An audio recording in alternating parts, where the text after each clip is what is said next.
रहे होते हैं। ये देखकर कर्नल शिकागो शहर को खाली करवाने के ऑर्डर दे देता है। वहीं रसल भी इसकी खबर डेविस को दे देता है।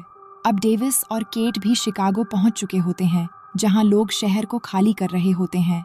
लेकिन तभी वहां जॉर्ज और भेड़िया पहुंच जाते हैं और हर चीज को तोड़कर एनर्जीन की बिल्डिंग की तरह बढ़ रहे होते हैं और वो आर्मी के सारे हेलीकॉप्टर्स और टैंक्स तबाह कर देते हैं।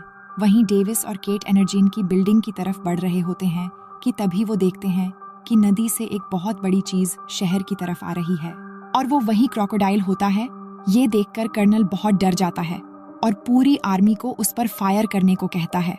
पूरी आर्मी उस पर फायर करने लग जाती है, लेकिन उसे कुछ भी नहीं होता और वो सभी चीजों को डिस्ट्रॉय करने लग जाता है।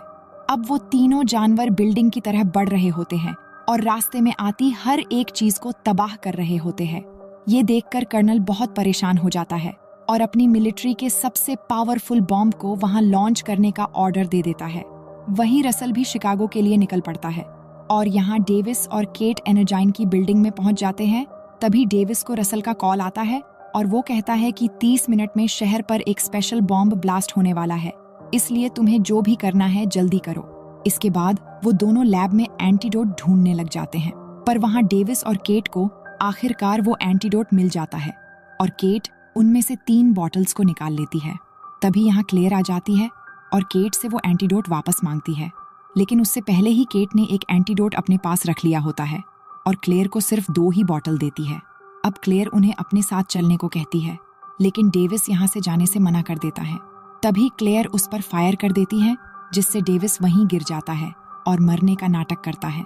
फिर क्लेयर केट को अपने साथ चलने को कहती है। वहीं वो तीनों जानवर बिल्डिंग के ऊपर चढ़ रहे होते हैं, लेकिन क्लेयर यहाँ से जाने के लिए हेलीकॉप्टर में बैठने ही लगती है कि तभी वहाँ जॉर्ज आ जाता है और हेलीकॉप्टर तोड़ देता है। तभी वो हेलीकॉप्टर केट के ऊपर गिरने वाला ही होता है कि वहाँ डेविस आकर उसे बचा लेता है। केट डेविस को जिंदा देखकर बहुत खुश होती है और उसे बताती हैं कि मेरे पास एक और एंटीडोट है।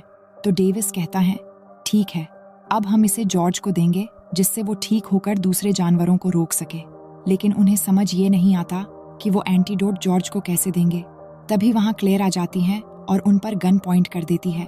तभी डेविस को एक आइडिया आता है। वो जॉर्ज को एक आवाज देकर अपनी तरफ बुलाता है। तभी केट उस एंटीडोट को क्लेयर के पर्स में रख देती है और उसे जोर से धक्का देती है। तभी जॉर्ज उसे पकड़ लेता है और उसे जिंदा ही निगल जाता है। वही ब्रेड बिल्डिंग से भागने की कोशिश कर रहा होता है। जैसे ही वो बाहर निकलता है तो उस पर कंक्रीट का एक टुकड़ा आकर गिर जाता है और वो वहीं पर मर जाता है। वहीं केट डेविस को बताती है कि एंटीडोट का असर होने में 10 मिनट लगेंगे। वही वो दोनों जानवर भी उस बिल्डिंग के ऊपर आ रहे होते हैं और अब वो बिल्डिंग टूटने ही वाली होती है। तभी डेविस को एक हेलीकॉप्टर दिखाई देता है, जिस पर दोनों जाकर बैठ जाते हैं, लेकिन वो हेलीकॉप्टर बिल्कुल भी उड़ने की हालत में नहीं होती। पर डेविस कहता है कि बस ये हेलीकॉप्टर थोड़ा सा ऊपर उड़ जाना चाहिए और अब अगले ही पल पूरी की पूरी बिल्डिंग नीचे जमीन में धंस जाती है। लेकिन वो हेलीकॉप्टर से नीचे गिरने के बाद भी सही सलामत बच जाते हैं। तभी जॉर्ज भी बाहर आ जाता है और अब एंटीडोट की वजह से वो शांत हो चुका है और वही क्रोकोडाइल और भेड़िया भी निकलकर बाहर आ जाते हैं। इसीलिए डेविस मिलिट्री जीप से गन और बॉम्ब ले लेता है और केट को गाड़ी ले जाकर कर्नल को बॉम्ब ब्लास्ट करने से रोकने को कहता है। फिर जॉर्ज और डेविस उन्हें मारने के लिए जाते हैं, लेकिन तभी क्रोकोडाइल और भेड़िया जॉर्ज पर हमला करने लग जाते हैं।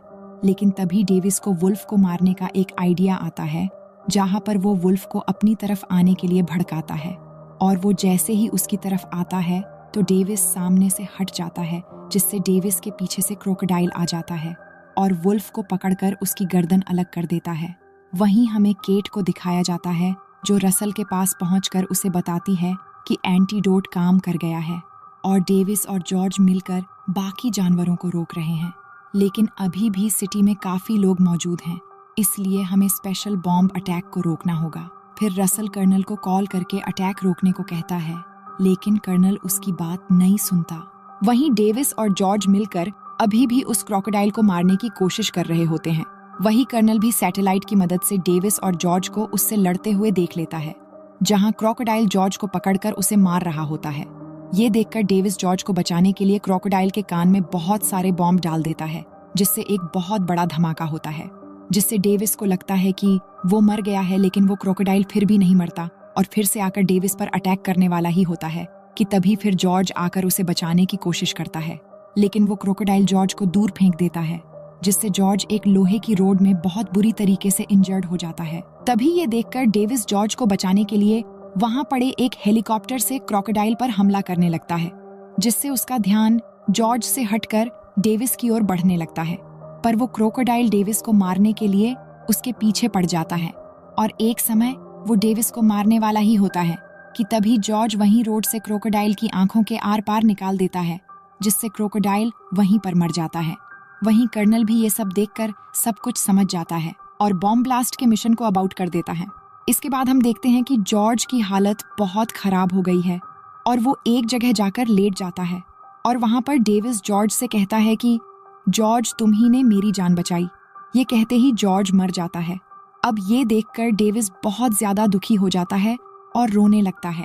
तभी वहां पर रसल और केट भी आ जाते हैं और वो भी जॉर्ज को मरा हुआ देखकर बहुत दुखी होते हैं और केट आकर डेविस से कहती है कि दुखी मत हो डेविस, जॉर्ज ने हम सबकी जान बचाई और पूरे शहर को भी तबाह होने से बचाया। तभी अचानक वो नोटिस करते हैं कि जॉर्ज ने अपना हाथ हिलाया और वो समझ जाते हैं कि जॉर्ज मजाक कर रहा था। इसके बाद जॉर्ज होश में आ जाता है और डेविस का मजाक उड़ाने लगता है। इसके बाद सभी बहुत खुश हो जाते हैं और इसी सीन को दिखाते हुए इस कहानी की हैप्पी एंडिंग हो जाती है। तो दोस्तों, ये स्टोरी आपको कैसी लगी कमेंट करके जरूर बताना। हमें आपकी फीडबैक का इंतजार रहेगा।